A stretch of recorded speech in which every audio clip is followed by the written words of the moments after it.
Hi, friend. So I'm done driving for the night, and I thought I'd go ahead and share this story with you right away. I picked up a husband and wife team at the San Diego airport, and they were in town for a wedding, and I needed to take them out to Temecula. It's a little wine-ish countryside area, about maybe an hour-ish from downtown San Diego, where our airport is. Well, as often happens with longer rides, they like to chat and pass the time. And they wanted to know, like, what was my scariest ride, or my most unusual, or the funniest, or just an interesting story. So I shared with them one that I thought, oh my gosh, I need to record this for the channel. Thank you so much, by the way, for visiting our THS Car Confessions channel. We appreciate it. Any interactions that we can have over here on YouTube as opposed to over on Facebook would be much appreciated. Comments and interactions over here on YouTube helps with the algorithm and might help grow our channel some. So we appreciate that. So the story I shared with them is what I'm going to share with you now. It was Christmas time. I picked up a lady from what was obviously a corporate party, and equally obvious was free alcohol was involved, because sister showed up thick with alcohol. So I get there, I mark on the app, hey, I'm here, whatever. And I'm looking and I'm seeing people coming and going. It's like the end of the party. So like lots of Lyft and Uber drivers are there. And I see what I think is the lady who matches the image on my ride. She's like 4 foot nothing in 12-inch heels. Like, she was tiny little, cute little leopard print dress. She looked adorable. So she's coming out and she's carrying a couple of Christmas gift bags. But she is very, very unsteady on her feet. She gets in my car in the front seat. Don't do that. Unless there's a need for it. Unless there's too many people to sit in the back seat, or you get car sick or whatever. If there's a legitimate reason, do that. But otherwise, get in the back seat. So she gets in the front. She sits down. I verify, we share our names. And she says, my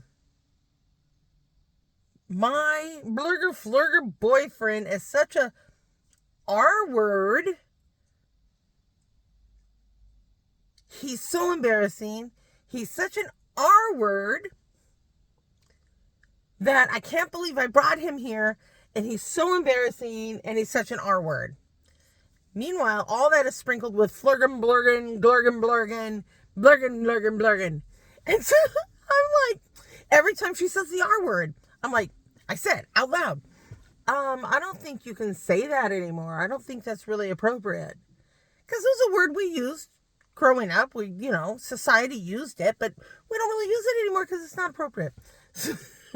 So I'm like, every time she said it, and she said it a lot about her R-word boyfriend. I'm like, well, if he's the R-word, why is he your boyfriend? So meanwhile, she has the door open, and I'm like, why is she not closing it? I'm like, okay, so are we ready? And she says, well, I gotta wait for my R-word boyfriend. He's such an R-flicking blurgen, son of a blurgen. And I'm like, oh, okay, I got you. And so I can see just past her, and there's this dude, and he is 6'8" if he's an inch, right? And so I'm like, okay. And his legs are like blungula, long legs, but very unsteady, and being held up by two men, one on either side, who were much shorter than him. So it was pretty comical as the sober person in the car to see this huge giant coming. So they pour him into my back seat, and they put a seatbelt on him, and off we go. She closes the door. He immediately passes out. He's gone. So she, I hope, is going to pass out too, and I'll just get them where they're going. They get out of my car and we're done.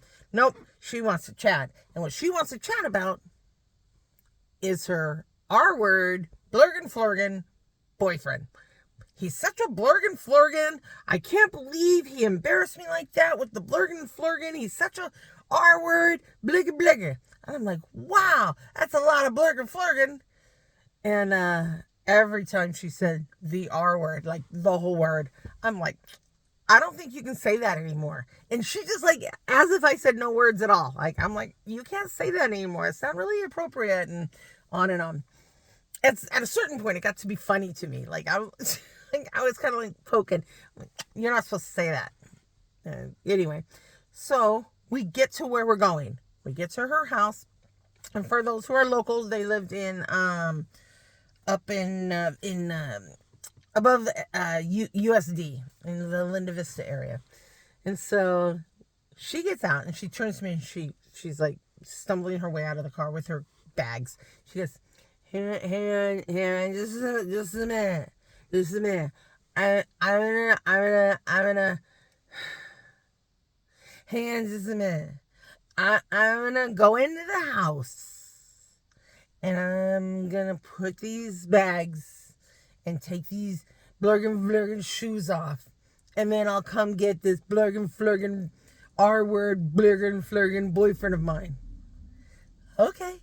Don't think you can say that word, but all right, I'll be here. Because what am I going to do? Like, leave with this passed out guy in my car? No.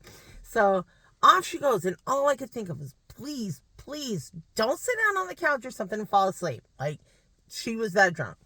And leave old boy in my car, right? So I keep looking back at him. He's like, he's out. So I'm like, oh my gosh. She comes back out. She didn't pass out. She comes back out. She opens the back door and she starts pulling on his sleeve. And she's like, come on, let's go.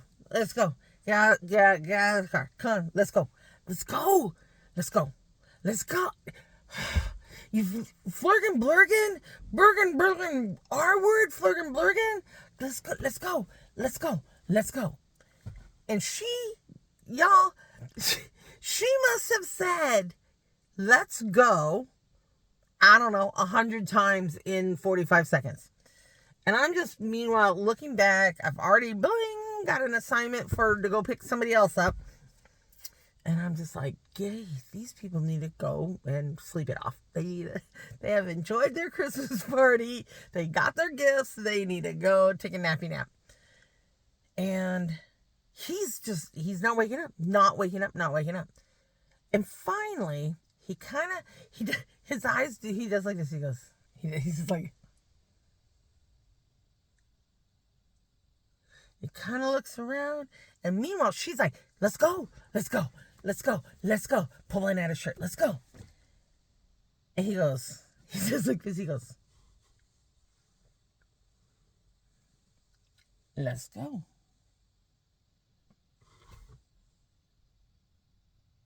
I'm like, no. Let's go out of my car. No. So she's, let's go. And he kind of does like this. He goes, let's go. And it dawned on me, he had no idea we had left the party. He thought we were still at the party. He's like, let's go. We're in the car. We're in the Lyft drive. Let's go. Why are we still here at the party? Let's go home. And I'm like, oh my gosh, ma'am. I'm like, hang on. Close the door. And I'm going to try something out. I said, I think he thinks we're still at the party.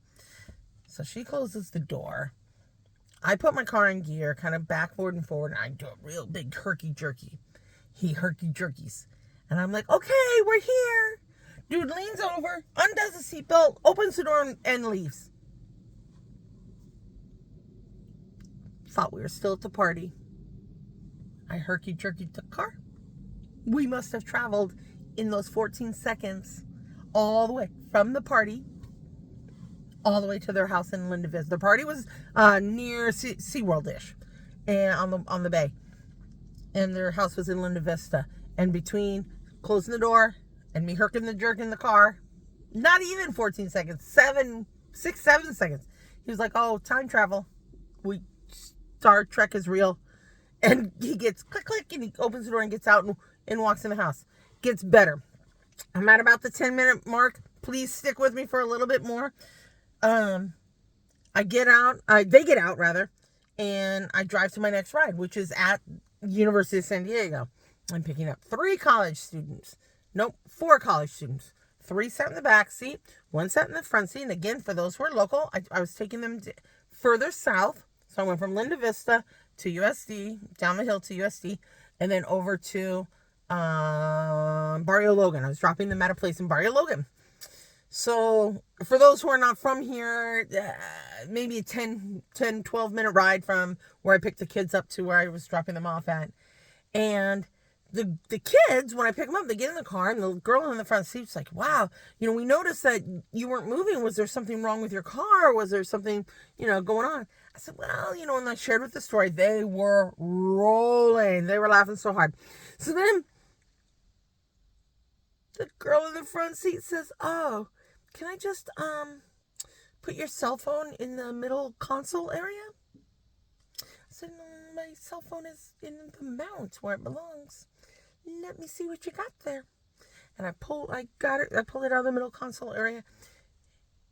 And a little drunk lady with her R-word boyfriend left their phone in my car. I was like, holy cats. And because I was going to Las Vegas the very next morning, driving out with friends, I couldn't go in the morning and drop the phone at the Lyft hub, which they don't even have anymore. I had to drive it all the way back to her. So I'm like, are you kidding me? I dropped it off. I got out of my car. I went up to the front door. She answers the door. Dude, she answers the door wearing... Hang on. Stick with me. There we go. She answers the door with just a blouse on and her panties. You're missing some clothing, sister, friend. You are answering the door in your panties. Then she's like digging through her purse, looking for a tip. Finally, she turns to her daughter, who was an adult daughter. Well, adult-ish, maybe late high school, early college. And she's like, I just want to get it.